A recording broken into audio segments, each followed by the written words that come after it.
Good day, everybody. We are on the Bible in a year 2021. We are doing day 138, and we are looking at Psalms 26, 40, 58, 61, 62, and 64. So let's see what we can get covered here. So in Psalm 26, verses 2 to 3, we read this: "Examine me, Lord. Put me to the test, purify my mind and my heart, because your faithful love is right in front of me. I walk in your truth." And the psalmist here is conveying something, and most of us have heard this preached on many times. I've heard it, I think, since I was a toddler, that it's better to be tested here um, and found lacking than to be found in a false place later on. Because later on it's going to be too late. But here and now, we can be corrected. So examine me, Lord, put me to the test. We should not fear tests. Tests are because we're loved. Tests are because he wants us to make it. Tests aren't for him to discover who we are. Tests are for us to discover who we are, because sometimes we're more than we think we are in our own mind. But when we go through a test, we then realize where it is that we're lacking and when we're failing.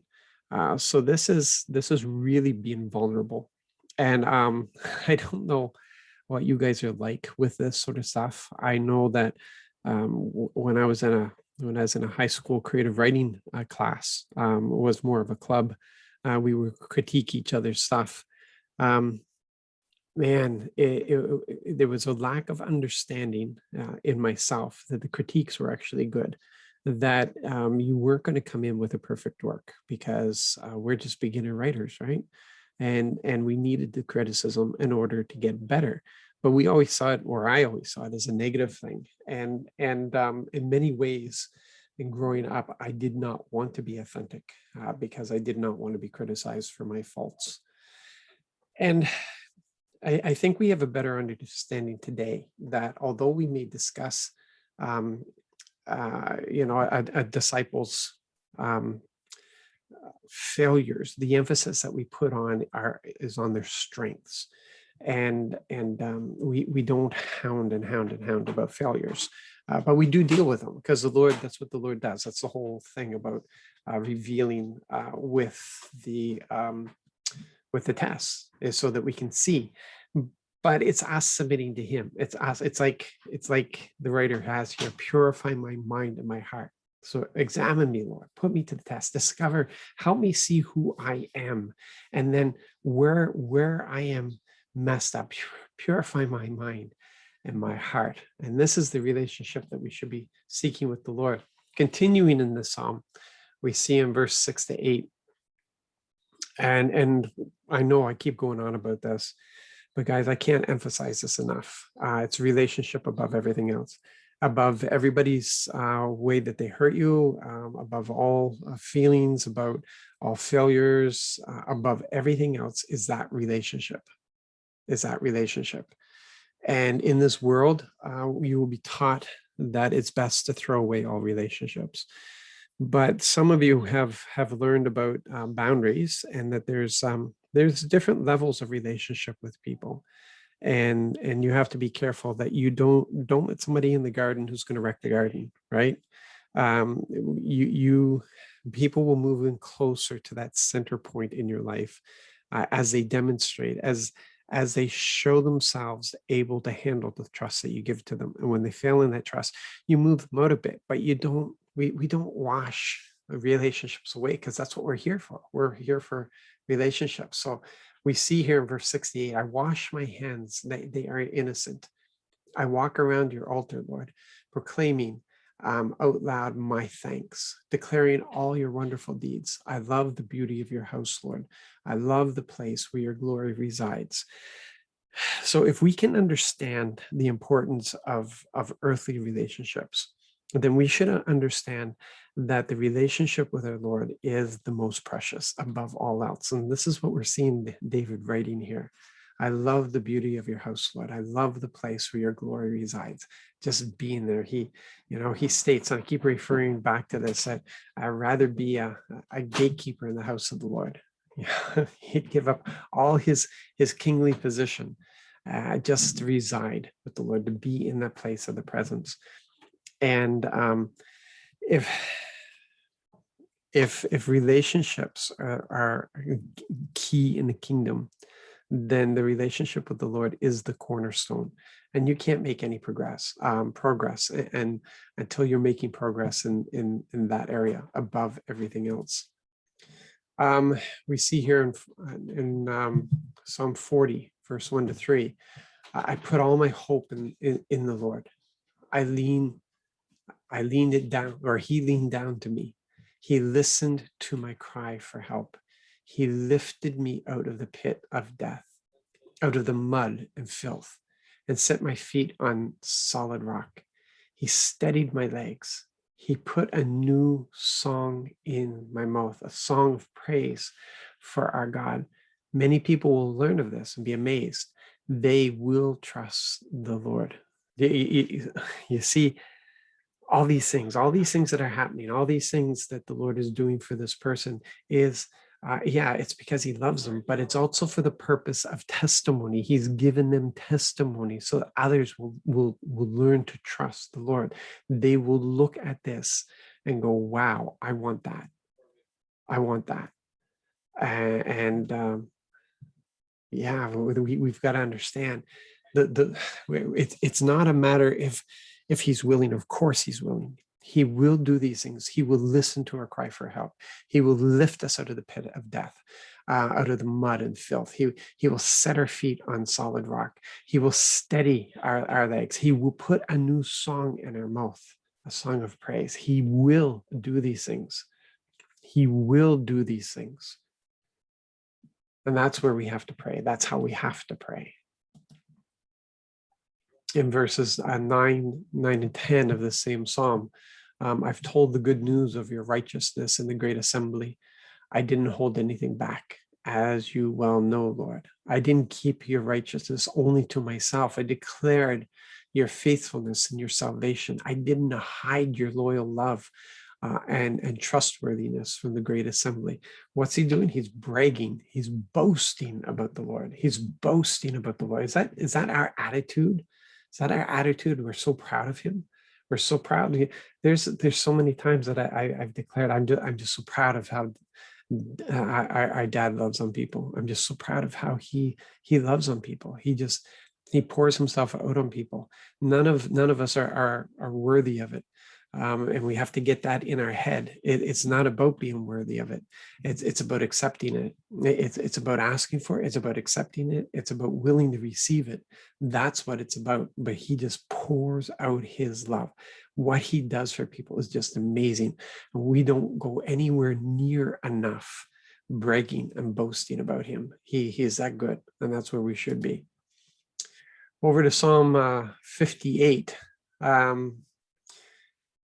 And in verse 10 and 11, for David, justice reveals Yahweh to the world. The whole justice system of Israel was above everybody else's. It was just incredible, where the wealth of widows and orphans and immigrants were guarded and protected, held up. This is a standard of justice and of living. And for David, as the world sees the justice, they will realize the greatness of the Lord. So we read, but the righteous will rejoice when they see vengeance done, when they wash their feet in the blood of the wicked. Then it will be said, yes, there is a reward for the righteous. Yes, there is a God who judges people on the earth. And just keep in mind that this isn't an arbitrary actions that are taking place. This is because the Lord has established what is right, what is wrong, what is acceptable, what isn't acceptable. He's the creator. He gets to decide this. He gets to set this up. So, and this is the justice part of it. When it's against the law to steal, and you go into a bank and you steal, you can't be surprised when you're found guilty, because all the evidence is there, and then you're given 10 years in jail. You can't be surprised by that, because you knew before going into the bank to rob it that if you get caught, Do you have time? It's as simple as that. And so the Lord has been revealing, and people, we know it even in ourselves. If you turn around and kill somebody, you know it's wrong. If you steal, you know it's wrong. And the Lord has just defined what the consequences are for those things. In fact, it's just the consequences for being born right now. Jesus says that the only thing people are going to be judged on is whether they believe the Son or not. In Psalm 61, verses 2-4,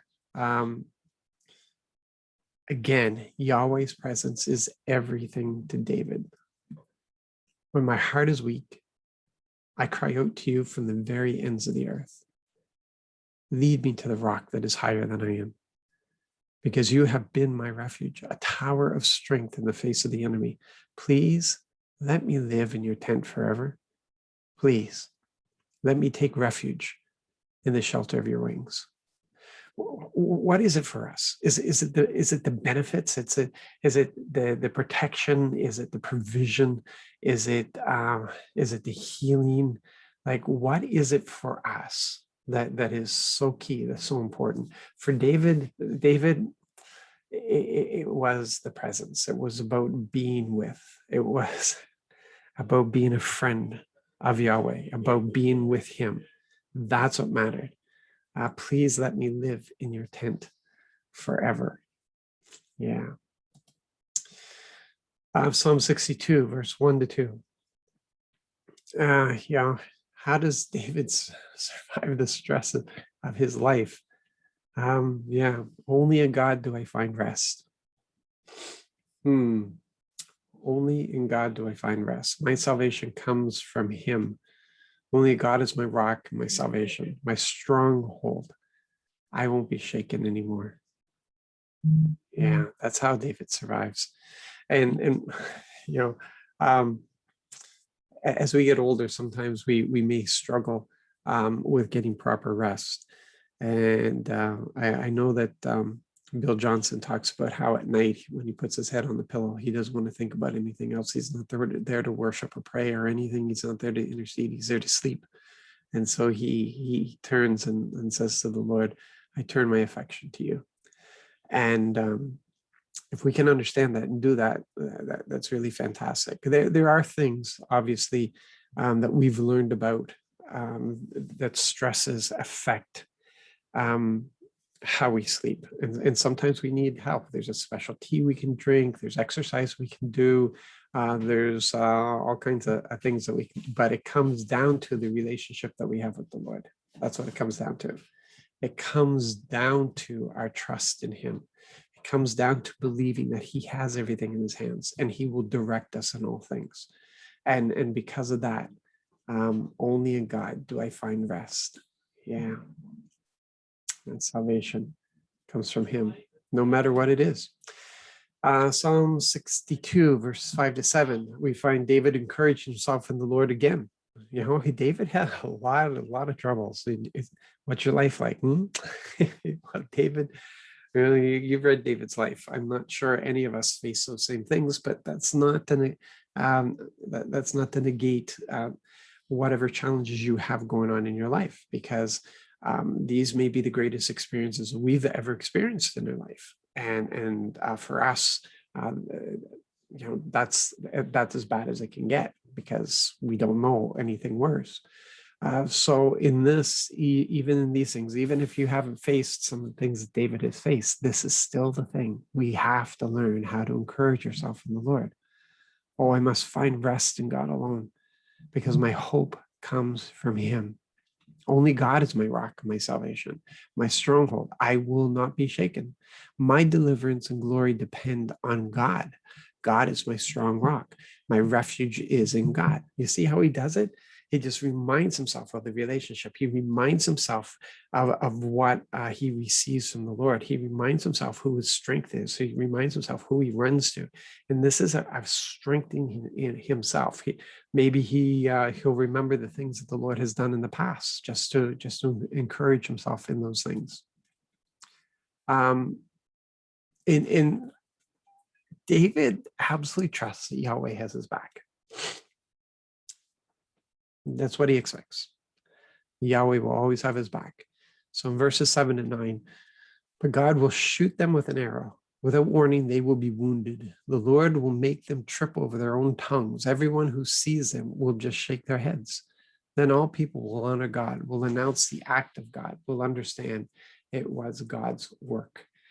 So David's saying, when he delivers me, when he rescues me, everybody will give him glory for it because they know it wasn't me. They'll know it was him. It's pretty solid stuff. So tried to get through that as quickly as possible for you. There's a lot of nuggets there. And I'm sure you picked up some stuff in your own reading that you've underlined.